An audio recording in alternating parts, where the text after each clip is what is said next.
बहू ने खोले संस्कारी सास के अजीबोगरीब शौक। पूजा में ठीक तो लग रही हो ना? रुक, तेरे पर ये लिपस्टिक शेड अच्छा नहीं लग रहा, ये वाला लगा। थैंक्स दीदी, अब मैं परफेक्ट लग रही हूँ। अपना ये वाला हेयर स्टाइल चेंज कर लो, अच्छा नहीं लग रहा।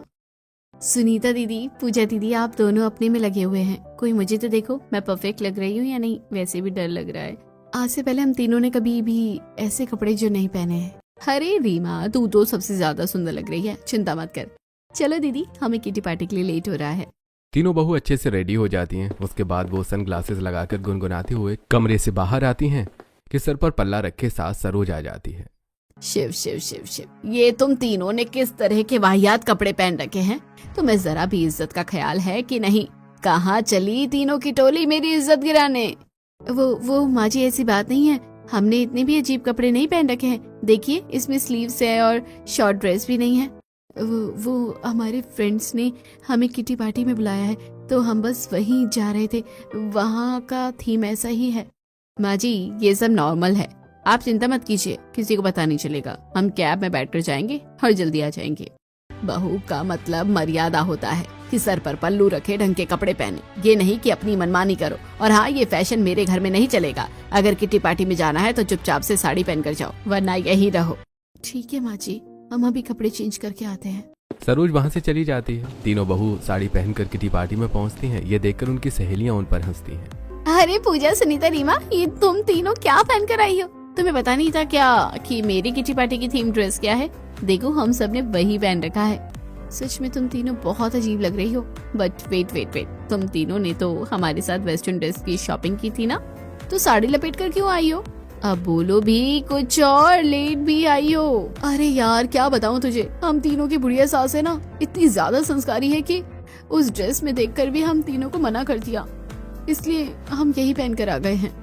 अगर साड़ी चेंज नहीं करते तो यहाँ पर भी नहीं आ पाते। अगर तुम्हें ड्रेस की दिक्कत हो रही है तो कोई बात नहीं, हमारे पास एक्स्ट्रा ड्रेसेस हैं, वो ले लो, कम से कम पार्टी में फोटोग्राफ तो अच्छी आएंगी। अरे नहीं यार, हमें ड्रेस नहीं पहननी, पार्टी खत्म होने के बाद फिर से हमें साड़ी लटकानी पड़ेगी और तामझाम होगा, ऐसे ही रहने देते हैं यार, टाइम वेस्ट और ना करते हुए पार्टी शुरू करें।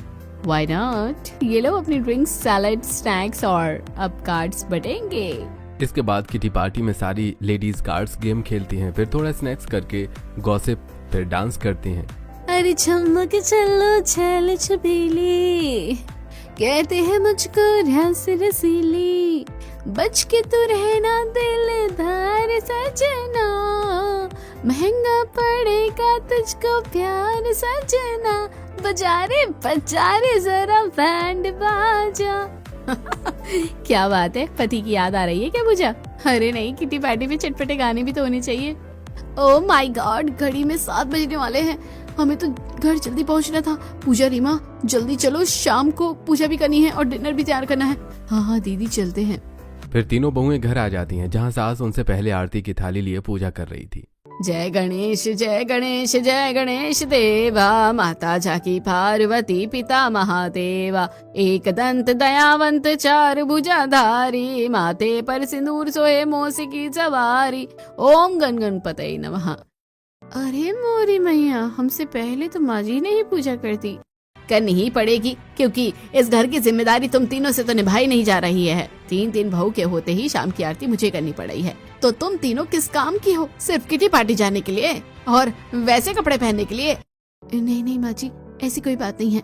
और रीमा बहू, तुझे तो घर में आए हुए 1-2 महीने हो चुके हैं, तुझे भी नई बहू की तरह जिम्मेदारी नहीं निभाई जा रही, इन दोनों के चक्कर में आ गई। नहीं माँ जी, माफ कर दीजिए, आगे से ऐसा कभी नहीं होगा। ये लो प्रसाद और आरती कर दो पूरे घर में। जी माँ जी। बेहतर होगा सुनीता बहू, तुम इस घर में बड़ी होने का कर्तव्य निभाओ। कुछ ही देर बाद पड़ोसन ललिता का लड़का श्रवण खाली कटोरी लेकर आता है। सरोज आंटी नमस्ते। क्या है ना, माँ 2-3 दिन के लिए मौसी की बेटी की शादी में गई हैं, घर पर चीनी नहीं है और पैसे भी कम है मेरे पास, आप चीनी दे दोगे? ये भी बेटा कोई पूछने की बात है, मैं अभी लेकर आती हूँ। तभी कारपेट से सरोज का पैर फिसल जाता है और श्रवण उसे पकड़ लेता है। कितना अच्छा परफ्यूम है, मुझे तो रहा ही नहीं जा रहा। मेरा मतलब बेटा, तुमने तो बहुत अच्छा परफ्यूम लगाया है, मुझे भी बताओ ना, ताकि मैं अपने बेटों को भी बताऊं, वो तुम्हारे जैसा परफ्यूम लगाएंगे तो कंपनी में अच्छा प्रभाव पड़ेगा। अरे आंटी, भैया यही वाला परफ्यूम लगाते हैं, उनसे ही नाम पूछकर मैं ये वाला परफ्यूम लेकर आया था। वैसे आप ठीक तो हैं? कहीं आपके पैर में चोट लगी हो? अरे बेटा, मुझे कैसे कुछ हो सकता है, तुमने जो संभाल लिया। मैं अभी चीनी लाई। मुस्कुराकर सरोज रसोई से कटोरी भरकर चीनी ले आती है और श्रवण का हाथ छूते हुए उसे कटोरी देती है। श्रवण को अजीब लगता है। आंटी, चीनी के लिए थैंक्स। मैं चलता हूँ। ठीक है बेटा, किसी और चीज की जरूरत हो तो बताना। वैसे तुम सरोज के बिना अकेले घर में रह कैसे रहे हो? खाना पीना आता है तुम्हें बनाना? हाँ आंटी जी, थोड़ा बहुत तो हॉस्टल में भी रहकर सीख गया हूँ।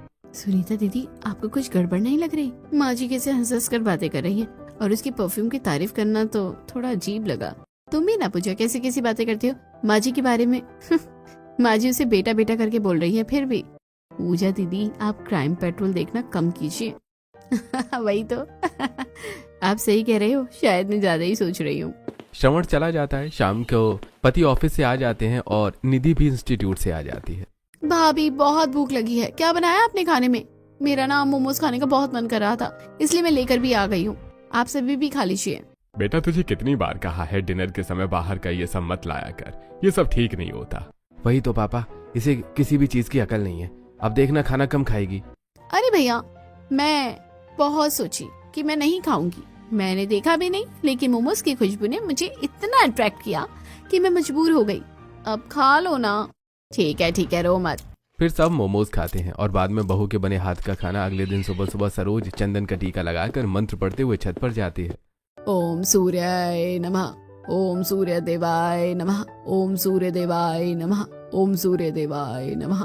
फिर छत पर पहुंचकर सूर्य देव को अर्घ देती है। इतने में उसकी नजर सामने वाली छत पर खड़े श्रवण पर जाती है, जो शर्टलेस होकर डंबल उठा रहा था और बैकग्राउंड में गाना बज रहा था। हो रब ने बना दी जोड़ी। अरे दूसरा चेंज करता हूँ। डोंट यू गिव अप ना ना ना, वी वोंट गिव अप ना ना ना, let me love you, let me love you. I love you too Shravan, तुम तो बहुत सुंदर दिख रहे हो। बिना शर्ट के काफी अच्छी बॉडी बनाई है। आवाज सुनते ही जैसे ही श्रवण की नजर सरोज पर पड़ती है तो वो अपनी शर्ट पहनने लगता है और म्यूजिक बंद कर देता है। आंटी आप? अरे श्रवण, तुमने म्यूजिक बंद क्यों कर दिया? इतना अच्छा गाना तो था। लेट मी लव यू और शर्ट भी मत पहनो, अच्छे लग रहे हो। मैं तुम्हें परेशान नहीं करूंगी, तुम अपनी एक्सरसाइज कंटिन्यू कर सकते हो। अब मुझसे क्या शर्माना, मैंने तो तुम्हें बचपन से देखा है। अरे आंटी, आ जाती है शर्म, वो बचपन की बात कुछ और थी। वैसे सही कह रहे हो, बचपन की बात तो कुछ और ही थी। अब तो तुम जवान हो गए हो। मुझे तो तुम बहुत पसंद हो। कॉफी डेट पर चलोगे मेरे साथ? आंटी के मजाक कर रहे हो? आपको इस टाइम अंकल से फ्लर्ट करना चाहिए, मेरे से नहीं। श्रवण, अंकल तो बोरिंग हो गए हैं। जब देखो इधर उधर अखबार पढ़ते रहेंगे और खांसते रहेंगे। मैं तो घर में बहुत अकेली हो जाती हूँ। निधि भी इंस्टीट्यूट चली जाती है और बहुएं घर के काम में लगी रहती है। तुम मुझे घुमा नहीं सकते?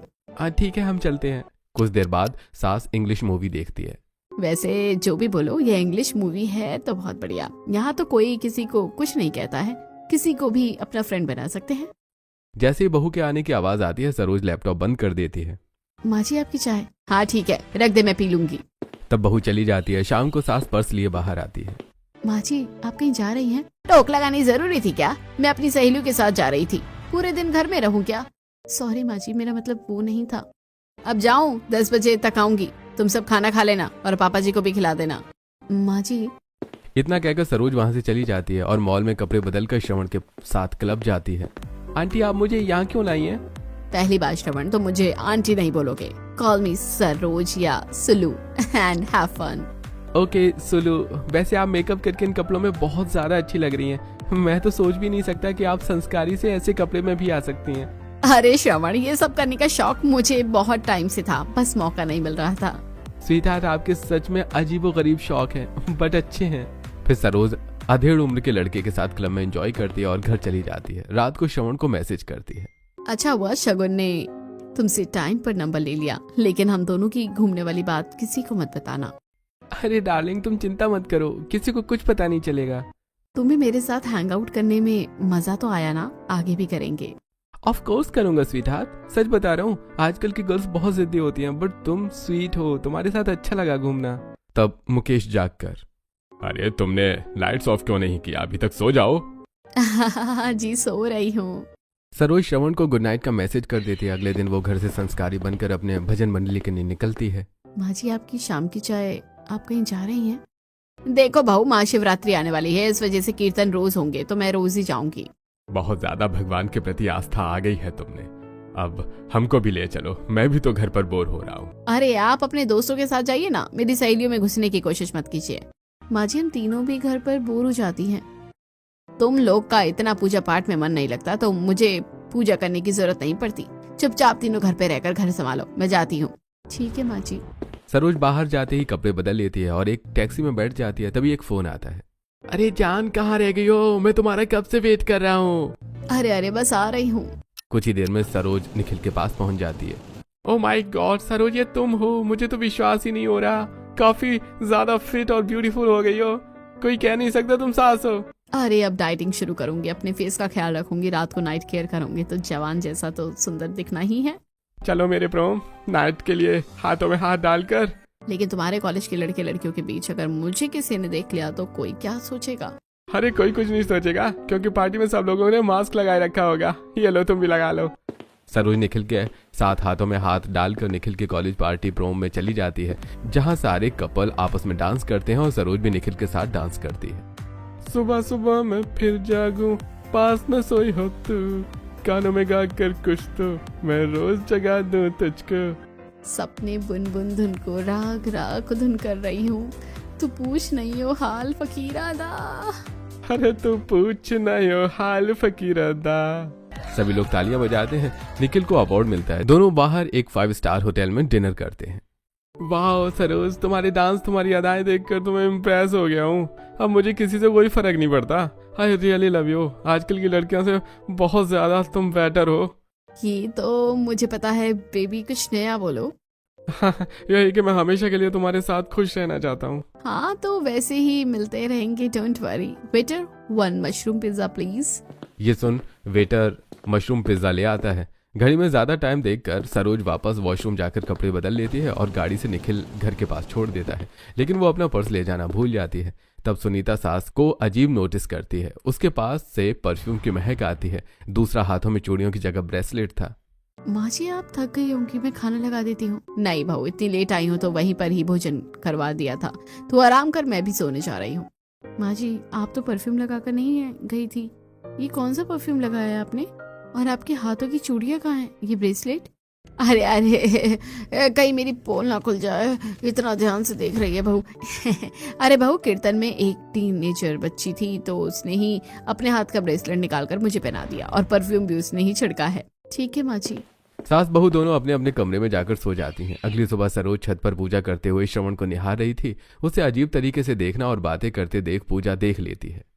श्रवण तुम तो न्यू हेयर कट में बहुत अच्छे लग रहे हो।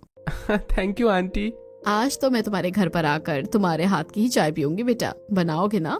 ऑफ कोर्स आंटी जी, वैसे भी माँ को आने में 2 दिन लगेंगे, मुझे बहुत बोर हो जाता है। मैं हूं ना बेटा तुम्हारा अकेलापन दूर करने के लिए।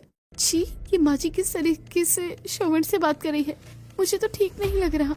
ये सब दूसरी छत में पड़ोसन सुलोचना भी देख रही होती है। फिर पूजा आकर, वो माँ जी नाश्ता ठंडा हो रहा है, चलिए ना। ठीक है मैं आती हूँ। कहीं इसने सब कुछ सुन तो नहीं लिया। बहू तुम कब आई? अरे माँ जी मैं तो बस अभी आई। ठीक है मैं चलती हूँ। फिर दोनों नीचे जाकर साथ बैठकर घर वालों के साथ ब्रेकफास्ट करते हैं। उसी वक्त निखिल घर पर पर्स देने आ जाता है। अरे आंटी, आपका पर्स कल। अरे निखिल बेटा तुम्हारे, हाँ कल तो मैं भजन करते टाइम अपना पर्स वहीं भूल गई। घर पर समय से भी तो आना था ना। जी ये लीजिए। अरे निखिल बेटा खड़े खड़े शर्मा क्यों रहे हो? अब ब्रेकफास्ट के टाइम आए हो तो ब्रेकफास्ट भी करो। चलो यहाँ बैठो। अरे सरोज, ये कौन है? पहले तो मैंने कभी नहीं देखा। अरे ये मेरी सहेली का बेटा है निखिल। अच्छा हाँ, आओ बेटा, मेरी बहू ने बहुत स्वादिष्ट नाश्ता बनाया है, तुम भी खाओ। निखिल सरोज के बराबर में ही नाश्ते के लिए बैठ जाता है, जहां सरोज बार बार अलग निगाहों से उसे देखती है, खाना परोसती है और फिर उसके पैरों को अपने पैरों से टच करती है। तब सुनीता की चम्मच गिर जाती है। तब चम्मच उठाते वक्त सुनीता देख लेती है। हे भगवान, ये माँ जी अपनी सहेली की बेटी के साथ ऐसा क्यों कर रही है? जब से दोनों साथ में बैठे एक दूसरे को ताड़ रहे हैं। ये लो निखिल, ये प्याज के पराठे ले लो। अरे नहीं, बस मैंने खा लिया, अब मैं चलता हूँ। इतनी भी क्या जल्दी है, थोड़ा रुक के जाओ ना। हाँ, जाना पड़ेगा। शिव शिव शिव शिव, ये मैंने क्या सुन लिया? क्या सच में इस लड़की ने माँ जी को जान बोला है? कुछ तो गड़बड़ है। माँ जी आजकल बहुत बदली बदली सी लग रही है। निखिल नाश्ता करके चला जाता है। ऐसे ही दिन गुजरते हैं। सरोज रोज शाम को भजन मंडली के नाम से संस्कारी बनकर घर से बाहर जाती है और पार्टी करने लगती है, शॉपिंग करती है और यंग लड़कों के साथ घूमती है। एक दिन सुनीता झाड़ू लगा रही थी, तब उसे सास के पर्स में से वेस्टर्न ड्रेस, मेकअप प्रोडक्ट और हेल मिली। सुनीता फटाफट उन दोनों को बुलाती है। पूजा, रीमा, मुझे विश्वास नहीं हो रहा। देखो ना माँ जी के बैग से क्या मिला। दीदी मैं क्यों झूठ बोलूं, मुझे कुछ दिनों से माँ जी बहुत अजीब सी दिखती है। पता है वो सामने वाले श्रवण है ना, वो माँ जी को खुद 25 साल की लड़की समझकर श्रवण से फ्लर्ट करती है और वो भी बराबर बात करता है। अरे ये तो कुछ भी नहीं, थोड़े दिन पहले वो लड़का घर पर नहीं आया था, माँ जी का फ्रेंड। मैंने जो टेबल के नीचे देखा ना, वो देखकर तो मैं हैरान हो गई। क्या देखा दीदी? यही कि माँ जी उस लड़के के पैर को अपने पैर से टच कर रही थी। मतलब मेरे कान नहीं बज रहे थे। उस लड़की ने माँ जी को सच में जान बोला था। व्हाट? माँ जी क्या कर रही है कम उम्र के लड़के के साथ, और ये पार्टी और ये मेकअप की ड्रेस? मुझे लगता है रीमा, सुनीता दीदी, अब हमें माँ जी पर नजर रखनी होगी। हमें तो उस दिन बहुत बोल रही थी कि ऐसे कपड़े ना पहनो, हम संस्कारी बहू की मर्यादा को खराब कर रहे हैं, और खुद देखिए अजीब अजीब हरकतें कर रही है। तू सही बोल रही है पूजा, अब हमें माँ जी पर नजर रखनी होगी, वो भी केयरफुल होकर। अरे भाभी, आप तीनों माँ के कमरे में क्या कर रही हो उनके बैग के साथ? अरे कुछ नहीं दीदी, झाड़ू लगा रही थी तो माँ जी के कपड़े ठीक करने लग गई, और फिर वो जाल वगैरह साफ करना था तो हम दोनों भी मदद करने के लिए आ गए। अच्छा, माँ को बोल देना मैं कॉलेज जा रही हूँ, आज एक्स्ट्रा क्लास है तो आने में लेट हो जाएगा। ठीक है। सरोज छत पर बैठकर ऋषभ नाम के लड़के के साथ वीडियो कॉल कर रही थी। अरे यार तुम बहुत बुरा जोक मारते हो। ये बताओ कल मुझे गिफ्ट में क्या देने वाले हो? तुमने कहा था कि जब तुम वैसे यहाँ आओगे तो मेरे लिए कुछ लेकर आओगे। अरे जान, आया तो हूँ लेकर, और जो भी लाया हूँ अपने हाथों से तुम्हें पहनाऊंगा, और उसके लिए तुम्हें आज शाम को 4 बजे मुझसे मिलना होगा। और ये सब सुनीता सुन लेती है और अचानक से सरोज की नजर सुनीता पर पड़ जाती है तो वो झटके से फोन काट देती है। अरे बहू तू? हाँ माँ जी, मेरा मतलब जी माँ जी, मैं कपड़े लेने आई थी ऊपर, लेकिन ऊपर तो कोई कपड़े नहीं है। अच्छा, वो कपड़े पूजा लेकर चली गई थी ना, मुझे लगा अभी है इसलिए मैं आ गई। वैसे माँ जी आप इतना खुश होकर किससे बात कर रही हैं? वो मेरी कोई पुरानी सहेली थी, बहुत दिनों बाद बात की है ना, इसलिए हंस रही थी। पर तू मेरे से सवाल जवाब क्यों कर रही है? अपना काम कर, संस्कारी बहू को छत पर इतनी देर तक खड़ा नहीं रहना चाहिए। जी माँ जी जाती हूँ। आपसे तो ज्यादा ही संस्कारी है माँ जी हम। सुनीता रसोई में खाना बनाते बनाते फुसफुसाकर सब कुछ अपनी देवरानियों को बता देती है और जब 4 बजे सास साड़ी पहनकर निकलती है, लेकिन बाद में वेस्टर्न कपड़े पहनकर पार्क में जाती है। राम राम दीदी, मुझे तो माँ जी का ये रूप देखकर हजम ही नहीं हो रहा। माँ जी ऐसे कपड़ों में बाहर मिलती है, और माँ जी से तो डिसेंट कपड़े हमारे ही थे उस दिन किटी पार्टी में जब हम जा रहे थे। तो बिल्कुल ठीक कह रही है, और मुझे शर्म आ रही है और पापा जी पे तरस कि माँ जी अपने से आधी उम्र के छोटे लड़के के साथ दोस्ती करी हुई है। मुझे तो लगता है दीदी ये माँ जी का कोई बॉयफ्रेंड है। जानू, अब मुझे मेरा गिफ्ट भी दे दो। क्या लेकर आए हो तुम? एक तो तुम 2 महीने से दूर हूँ और आज मिली हूँ। ओके मेरी स्वीट हार्ट, आंखें बंद करो, मैं तुम्हें गिफ्ट देता हूँ। सरोज आंखें बंद कर लेती है और ऋषभ उसे गले में डायमंड नेकलेस पहनाता है। ओह माय गॉड, तुम मेरे लिए डायमंड नेकलेस लाए हो। आई लव यू बेबी। तुम्हारे लिए कुछ भी जान, कोई तुम्हें देखकर तुम्हारी असली उम्र नहीं बता सकता। तुम आजकल की लड़कियों से ज्यादा सुंदर दिखती हो, इसलिए तो तुम्हारे लिए ऐसा नेकलेस लेकर आया हूँ। सरोज खुशी के मारे उसे गले से लगा लेती है और तीनों बहुएं उसकी वीडियो बना देती हैं। हमने माँ जी की वीडियो बनाकर गलत तो नहीं किया? अरे तू घबरा क्यों रही है? घबराना तो माँ जी को चाहिए जो इस उम्र में ये वो सब कर रही है। पापा जी के बारे में बिल्कुल भी नहीं सोच रही, कम उम्र के लड़के के साथ चिपक भी रही है। मुझे लगता है अब हमें यहाँ से चलना चाहिए। तीनों बहू गाड़ी में बैठ जाती हैं कि रजनी का कॉल आता है। अरे यार, कब से तुम लोग किटी पार्टी में नहीं आए हो? अब कम से कम आज तो आ जाओ। ठीक है, हम आ रहे हैं। Let's go girls. Kitty party में जाने के लिए तैयार हो जाते हैं, बिल्कुल वैसे ही जैसे माँ जी बनकर घूमती है। और दीदी पापा जी? अरे माँ जी का पीछे करना था, इसलिए दीदी झूठ बोल कर आई है कि हम मंदिर में जा रहे हैं, लेट आएंगे तो नो फिक्र। फिर तीनों बहू मॉल जाकर शॉर्ट ड्रेसेस खरीद कर पहन लेती हैं और अच्छा सा मेकअप करके किटी पार्टी पहुंच जाती हैं, जहां उसकी सहेलियां तीनों को देखकर हैरान हो जाती हैं। ओह एमजी, ये तुम तीनों ही हो ना? मुझे तो विश्वास ही नहीं हो रहा। पिछली बार तो बहन जी बनकर आई थी साड़ी में, और अब ऐसा क्या हो गया जो साड़ी नहीं पहनी? अरे तुझे क्या बताए, ये सब माँ जी की वजह से हुआ है। माँ जी अगर... सुनीता रीमा का हाथ पकड़कर, रीमा, माँ जी ने जो भी किया है हम उनकी इज्जत तो नहीं उछाल सकते ना। हम ऐसे कपड़े पहन कर आ गए हैं ना, ये बहुत है। अरे बताओ ना, तुम्हारी सास तो तुम्हें ऐसे कपड़े पहने नहीं देती, तो फिर आज कैसे आ गए? अरे माँ जी से पूछकर ही पहन कर आए हैं। ये छोड़ो, पार्टी करो ना। तब किटी पार्टी में सारी गर्ल्स ट्रूथ और डेयर खेलती हैं और गॉसिप करने के बाद डिस्को लाइट ऑन करके डांस करती हैं। एक सौदा रात का, एक कौड़ी चांद की, चाहे तो चूम ले तू कौड़ी चांद के, तू हल्के हल्के खेना दरिया ना छलके, ये लो फ्रूट बियर पियो। उफ, इसी की तो जरूरत थी। तब तीनों बोतल लेकर पीती हैं और सिर पर रखकर नाचने लगती हैं। टाइम होते ही कपड़े बदलकर संस्कारी बहू की तरह वो भी घर में आ जाती है और डिनर बनाकर परोसती है। सुनीता, रीमा, पूजा, कौन से भजन कीर्तन में गई थी तुम? अरे मेरी फ्रेंड के घर में माता रानी का कीर्तन था ना, तो वहीं गए थे हम तीनों। अरे वाह, वैसे ये मटर पनीर बहुत अच्छी बनाई है। कल सुनीता जलेबी रबड़ी बना देना, बाहर की नहीं खाना चाहता मैं। जी ठीक है। दिन गुजरते हैं संस्कारी बनने का ढोंग करते हुए। सुबह शाम पूजा पाठ करती हैं। सुबह सूर्यदेव को जल चढ़ाने के चक्कर में श्रवण को जिम करता हुआ देखती है और खड़े रहकर काफी देरों से मीठी मीठी बातें करती है।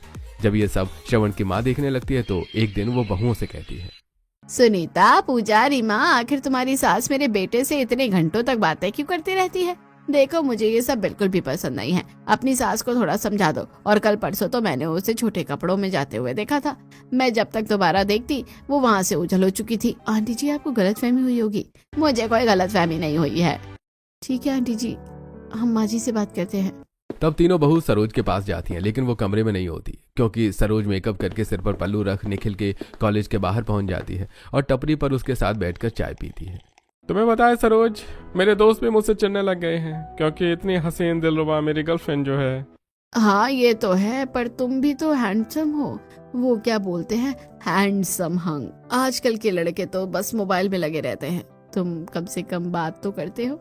आप जैसी समझदार औरत से बात करने का मजा ही अलग है। पता है निखिल, तुम्हें घर में सब लोग मुझे माँ की नजर से देखते हैं, लेकिन कोई मेरी असली सरोज वाली पर्सनालिटी को नहीं समझता। बट तुमने मुझे समझा।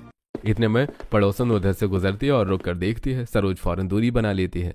अरे बच्चों, तुम अपने एग्जाम में अच्छे से पास होना। आखिर तुम भी मेरी सहेली के बेटी हो, मोटिवेट तो करना चाहिए। जी जी बिल्कुल। अच्छा, अपनी माँ को मेरा मैसेज दे देना कि वो सोमवार को कीर्तन में आए। और बेटा, मैंने पैसे दे दिए हैं, अब तुम जाओ। जी आंटी। इतने पर ललित को फिर से शक हो जाता है और वो तीनों बहुओं से चुगली कर देती है। ये सुनकर तीनों बहू शर्मिंदा हो जाती हैं। बस बस, बहुत हो गया माँ जी। इस तरह हमारी इज्जत नीलाम नहीं कर सकती। हमें तो शुरुआत से बहुत संस्कारी होने और मर्यादा में रहने का माँ जी झूठा पाठ पढ़ा रही थी, लेकिन अब जो खुद कर रही हैं उसका क्या? कल तक ये बात पापा जी और उनके कानों तक आ गई तो हम तो कहीं के नहीं रहेंगे।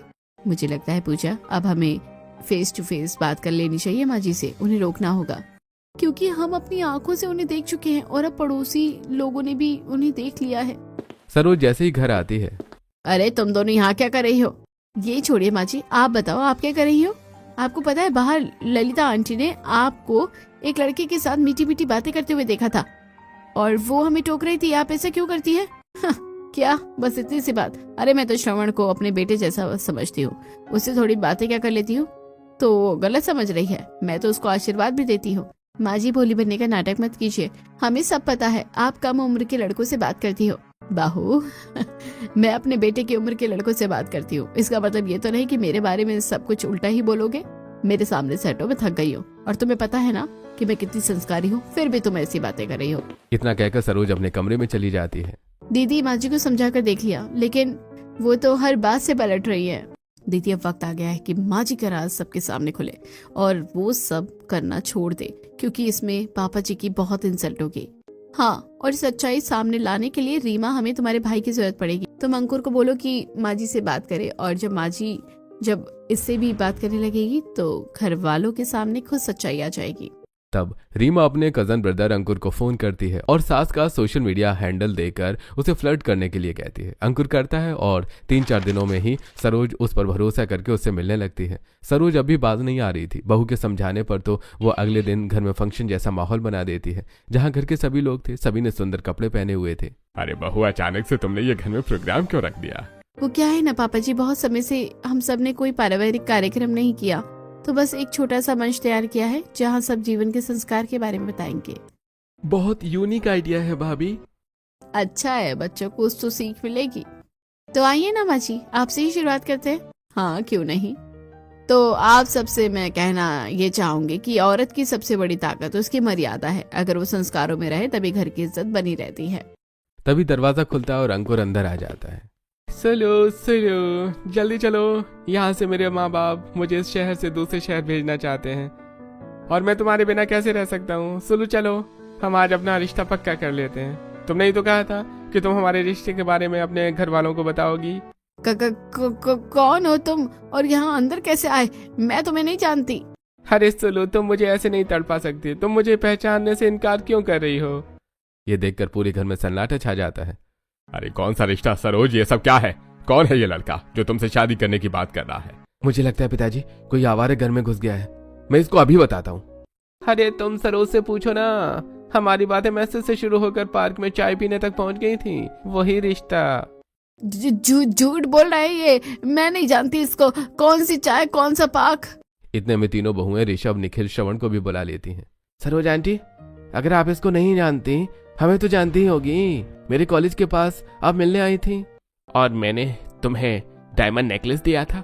और आंटी, आपकी कहने से मैं बहक भी गया। मेरी माँ ने मुझे बहुत डांटा। मेरे साथ तो आप रात भर चैटिंग करती थी ना। नहीं नहीं नहीं, ये सच नहीं हो सकता। ये सच है पापा जी, ये सच है। माँ जी का बहुत अजीबोगरीब शौक है। वो कम उम्र के लड़कों से बात करती है, उनसे दोस्ती करती है और घूमती भी है। और इतना ही नहीं, मेकअप करना, ड्रेस पहनकर पार्टियों में जाना, क्लब करना। माँ जी कोई भजन मंडली में नहीं जाती है। बताइए माँ जी, आपके संस्कार कहाँ चले गए? हमें तो आप बहुत ज्ञान देती थी कि मर्यादा में रहो, ये वो, तुम घर की बहू हो। और आपने जो ये सास होकर हरकतें दिखाई है, उसका क्या? भाभी, आप माँ को बेइज्जत करना चाहते हो? ऐसे नहीं रवि भैया, हमने माँ जी को समझाने की बहुत कोशिश की और हमने माँ जी को अपनी आंखों से देखा। कितनी बार हमारा शक यकीन में बदला। आप ये वीडियो भी खुद देख लीजिए। और मम्मी जी, ये मेरा कजिन है। हमने आपको नहीं फंसाया, आपने खुद को फंसाया है। वीडियो देखने के बाद सबके पैरों तले जमीन खिसक जाती।